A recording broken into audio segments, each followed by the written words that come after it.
भौतिक विज्ञान कक्षा 12 का लेक्चर नंबर 5 स्टार्ट करने जा रहे हैं। इसमें देखिए हम पिछले लेक्चर में हम पढ़ चुके हैं किसी छड़ जो क्षैतिज अवस्था में लेटा हुआ है वहाँ से पी पॉइंट पर कितना इलेक्ट्रिक फील्ड का मान निकालते हैं। आज हम पढ़ेंगे कि वो एक ऊर्ध्वाधर छड़ के लिए क्या होगा। एक ऊर्ध्वाधर छड़ की स्थिति अगर हम बताते हैं तो ऐसे में क्या होगा, प्लस चार्ज उसी तरह है, लेकिन ये निश्चित लंबाई का है जिसका लेंथ कितना है, यल है। अब किसी ए दूरी पर हमसे पी पॉइंट पर इलेक्ट्रिक फील्ड का मान पूछेगा, कहेगा ई एट पी बताइए कितना है। तो हम क्या करेंगे, सिंपली यहाँ से एक धागा बांध देंगे, इसका नाम θ1 हो जाएगा। यहाँ से एक धागा बांध देंगे, इसका मान θ2 हो जाएगा।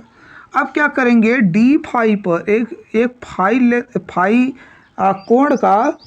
फाई कोण का हम लोग कोण काटेंगे, जिसको इधर उधर घुमाएंगे, यहाँ से यहाँ तक ही जाएगा, यहाँ से यहाँ तक जाएगा। तो बताओ, जब फाई अगर कोण का हम काटते हैं तो यहाँ से अगर छोटा सा टुकड़ा इसी मिले तो इसको तो हम लोग डी फाई कहेंगे तब तो। और डी फाई छोटा सा, अगर इस पूरे लेंथ को यल माने तो ये छोटा सा लेंथ डी यल हो जाएगा। और छोटा सा आवेश इसी पर क्यों होगा, वही हम चाहते थे। बताओ, एक ई तो है सीधी रेखा ऐसे ही निकल जाएगी तो ये कोण कितना होगा, फाई हो जाएगा, लेकिन ये तो डी हुआ, यही तो रिजल्टेंट हुआ। अब हम इसको निकालने के लिए तो एक आवेश पॉइंट चार्ज की बात करेंगे तो इसका मान तो के डी क्यू अपान में आर स्क्वायर हो जाएगा। आर स्क्वायर हम इसको मान लेते हैं यहाँ से यहाँ तक, लेकिन इसका मान क्या होगा, इस कंपोनेंट इसका बन रहा तो इसका होगा डी फाई कह रहे हैं, डी कास फाई। इसका क्या मान हो जाएगा, ये भी एक कंपोनेंट उसका बनेगा, इधर तो साइन वाला बनेगा, डी ई साइन फाई। अब ऐसे में क्या करेंगे, पहले डी क्यू को हम लोग कैलकुलेट कर लेंगे। यहाँ पर डी क्यू कैलकुलेट करेंगे, पूरा ए डी वाला फॉर्मेट कैलकुलेट करेंगे तो डी बराबर हो जाएगा के डी क्यू अपान में आर स्क्वायर। अब डी क्यू को हमको हटाना है क्योंकि डी क्यू भाई तो पता नहीं, तो हमें ये देखो इस वाले लेंथ को, ये जो ए वाला है इसको हम काट लिए इस पीस को, तो ये तो फाई था, ये तो इसका यल है, ये तो इसका आर है, ये तो इसका ए है। तो हम इसमें से लिखेंगे, अगर हम कास फाई निकालना चाहें तो हम लिख सकते हैं ए अपान में आर, तो यहाँ से हो जाएगा आर बराबर ए अपान में कास फाई। तो हम यहाँ पर लिखेंगे साफ साफ कि डी ई बराबर हो जाएगा के, और डी क्यू के जगह पर तो डी क्यू रहने दो, अभी तो मैंने उस पर कुछ नहीं काम किया।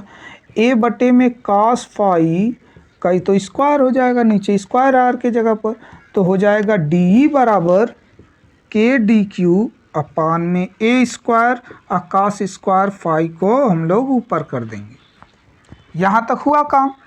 अब क्या होगा जरा देखो, डी क्यू के लिए एक हम इसमें से tan फाई ले लेते हैं। अगर tan फाई लेंगे तो यल बाई ए लेना पड़ेगा हमको।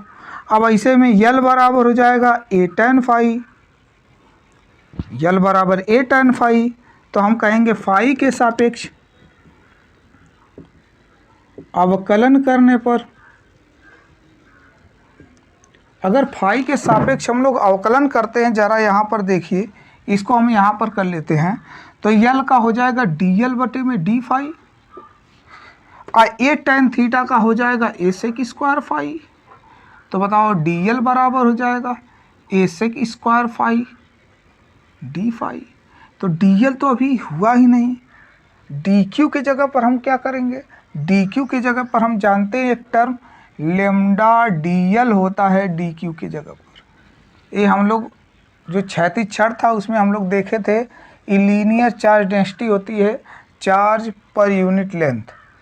अब यहाँ पर हम इसको पुट करेंगे तो हमारा हो जाएगा पूरा फाइनली, यहाँ पर देखिए डी ई बराबर क्या हो जाएगा, डी ई बराबर के डी क्यू, ये देखो के डी क्यू अपान में ए स्क्वायर, तो के लेमडा यल के जगह पर पहले तो डी यल हम लिख लेते हैं, अब बटे में a square cos square phi, d e बराबर क्या हो जाएगा, के लेमडा डी यल के जगह पर देखो ये चीज़ आया है, तो हो जाएगा a sec square phi d phi cos square phi अब बटे में ए स्क्वायर। तो इस कास स्क्वायर से सेक स्क्वायर कट जाएगा, जानते ही हैं ए से ए कट जाएगा। तो हो जाएगा डी बराबर के लेमडा अपान में ए, और यहाँ पर देखिए डी फाई बचा हुआ है, इसके अलावा कुछ बचा नहीं है। अब हमारे पास देखिए एक क्षैतिज अवस्था ये है, एक इधर अवस्था है, लेकिन इस छड़ पर एक परपेंडिकुलर है, इसलिए इस अक्ष को हम ई लंबवत कहते हैं, और जो साइन वाला होता है इसे हम ई समांतर कहते हैं, क्योंकि इसके इस छड़ के ए वाली तीर जो है वो समांतर है, इसलिए इसे हम ई समांतर कहते हैं। ठीक, तो उतार लीजिए इसको, यहाँ से मिटाते हैं, फिर वहाँ से लिखना प्रारंभ करते हैं, एक एक का निकालेंगे। चलिए एक एक का निकालते हैं। ई लंबवत बराबर हो जाएगा, यहाँ पर हो जाएगा डी ई कास फाई। अगर भाई डी ई कास फाई को हम लोग देखें, डी कास फाई का समाकलन करें तो कहाँ से कहाँ तक करेंगे, -θ2 से θ1 तक करेंगे। अरे भाई θ2 इधर ए साइड है तो माइनस उस साइड अपर है, तो उसका θ1 हो जाएगा। अब वैल्यू रखते हैं 0 -θ2 से θ1। अब डी की वैल्यू हो जाएगी के, यहाँ से के लेमडा ए डी फाई, और यहाँ पर है कास फाई पहले से, इसको बाहर कर लेंगे, के लेमडा अपान में ए -θ2 से θ1 हो जाएगा ये तो, और क्या हो जाएगा कास फाई डी फाई हो जाएगा। समाकलन भी करना आसान है क्योंकि फाई का डी फाई दिया हुआ है, तो कास का हो जाएगा साइन, तो के लेमडा अपान में ए, कास का हो जाएगा साइन फाई, और यहाँ से हो जाएगा -θ2 और हो जाएगा θ1। जब रखेंगे इसको तो आएगा के लेमडा अपान में ए, कोष्टक में हो जाएगा साइन θ1 प्लस साइन θ2। ई हो जाएगा ई लंबवत के लिए, ई लंबवत के लिए ए इसका आंसर हुआ। कास फाई का आप लोग इसी तरह करिएगा। कास फाई का क्या हो जाएगा, ई समांतर, जब इसके लिए ई समांतर बराबर डी साइन फाई, तो साइन फाई का आएगा कॉस फाई में, तो हो जाएगा ई लंबवत, हम बता दे रहे हैं। इसका जब उसी तरह आप करिएगा तो के लेमडा अपान में ये तो बाहर ही रहेगा, यहाँ पर हो जाएगा कास θ2 माइनस कास θ1, ये चीज़ आपका आएगा। आप करके इसी तरह इसको देख लीजिएगा, उतना ही आने वाला है। चलिए हम आगे बढ़ते हैं रिंग की तरफ। रिंग से पहले अर्धवृत्त का हम समझ लेते हैं, इलेक्ट्रिक फील्ड क्या होगा। देखिए कोई अगर वृत्त है तो हम वृत्त, अगर यहाँ से इलेक्ट्रिक फील्ड इधर निकाले तो एक इलेक्ट्रिक फील्ड इधर बनेगा, अगर इधर लेंगे तो एक इलेक्ट्रिक फील्ड इधर बनेगा, तो डायरेक्शन विपरीत हो जा रहा है, सबका विपरीत होगा, इसलिए इसका हमेशा ई कितना होता है, 0 हो जाता है। हमेशा किसी वृत्त के अंदर अगर हम लोग बनाते हैं इलेक्ट्रिक फील्ड तो हमेशा 0 आता है उसका नेट वैल्यू। अब अर्धवृत्त के लिए ज़रा देखते हैं, तो अर्धवृत्त के लिए अगर भाई अर्धवृत्त की हम बात करें तो ये लीजिए आपका अर्धवृत्त बन गया। मान लीजिए इस पर आवेश Q दिया गया हो, टोटल आवेश Q है, और P पॉइंट जो सेंटर है यहाँ से इसका रेडियस R दिया हुआ है। हमें इलेक्ट्रिक फील्ड निकालना है E एट P कितना होगा। तो ऐसे में हम लोग क्या करेंगे, इसको हम लोग थीटा मान लेंगे, और यहाँ से एक डी थीटा एक कोण काट लेंगे। अब ऐसे में ए जो हो जाएगा इसको हम लोग डी एल का देंगे, अगर पूरी लेंथ एल होगी तो, और छोटा सा आवेश भी कटेगा जिसे डी क्यू। अब डी क्यू क्या पॉइंट जैसा व्यवहार करेगा, तो हाँ पॉइंट जैसा व्यवहार करेगा। अब पॉइंट के लिए इलेक्ट्रिक फील्ड हम लोग जानते हैं कितना होता, तो डी ई बराबर हो जाएगा के क्यू अपान में, यहाँ पर पहले डी होगा और डी का मान हो जाता है के क्यू अपान में आर स्क्वायर, तो के डी क्यू अपान में आर स्क्वायर हो जाएगा।